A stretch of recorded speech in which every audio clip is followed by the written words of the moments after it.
रात के 11 बज रहे थे। आसमान में तारे चमक रहे थे, लेकिन अनन्या की आंखों में सिर्फ उदासी थी।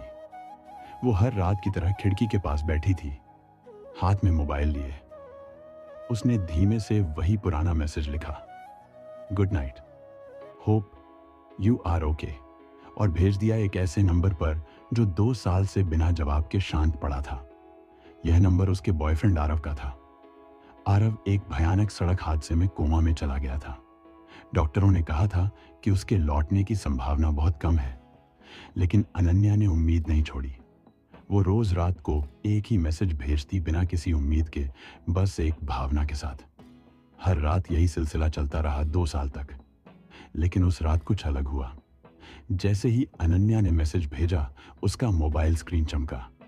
एक नोटिफिकेशन आया, मैं मैसेज पढ़ता हूं, मैं कोमा में हूं, अब आंखें खोल रहा हूं।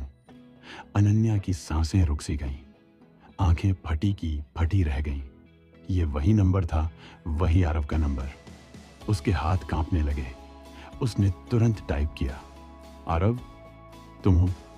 कुछ पल कोई जवाब नहीं आया। फिर स्क्रीन पर लिखा आया, हाँ, धीरे धीरे सब याद आ रहा है, तुम्हारे मैसेज, सब।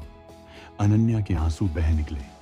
उसे यकीन नहीं हो रहा था कि जिसे वो 2 साल से सिर्फ यादों में जी रही थी, वो लौट आया था। उसने बिना देर किए आरव के पापा को कॉल किया। अंकल, मुझे लगता है आरव ने मुझे मैसेज किया है। वो चौंक गए। क्या? अभी अभी डॉक्टर ने कहा कि उसने पहली बार आंखें खोली हैं। अनन्या सन्न रह गई। उसका दिल जोर से धड़कने लगा। वो तुरंत अस्पताल पहुंची। आईसीयू के शीशे से देखा, आरव की आंखें हल्के से खुली थीं। उसके होंठ हिल रहे थे, मानो कुछ कह रहे हों। डॉक्टर बोले, ये चमत्कार है, उसका दिमाग अब रिस्पॉन्स कर रहा है। जो उम्मीद नहीं थी, वो अब हकीकत बन रही है। अनन्या की आंखें भर आईं। आरव ने धीरे से कहा, गुड नाइट अनन्या। 3 महीने बाद आरव धीरे धीरे ठीक हो चुका था। वो अब चल भी सकता था, मुस्कुरा भी सकता था।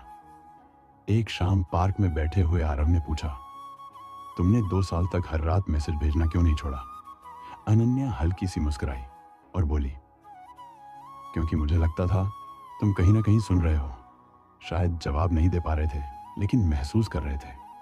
आरव ने उसका हाथ थामा और कहा, तुम्हारे मैसेज ही मेरी रोशनी थे, उन्हीं की वजह से मैं लौटा हूं। सीख, कभी कभी एक छोटी सी उम्मीद, एक सच्चा एहसास और एक साधारण सा मैसेज किसी की जिंदगी बचा सकता है। सच्चा प्यार सिर्फ पास होने का नाम नहीं, वो दूर रहकर भी साथ निभाता है।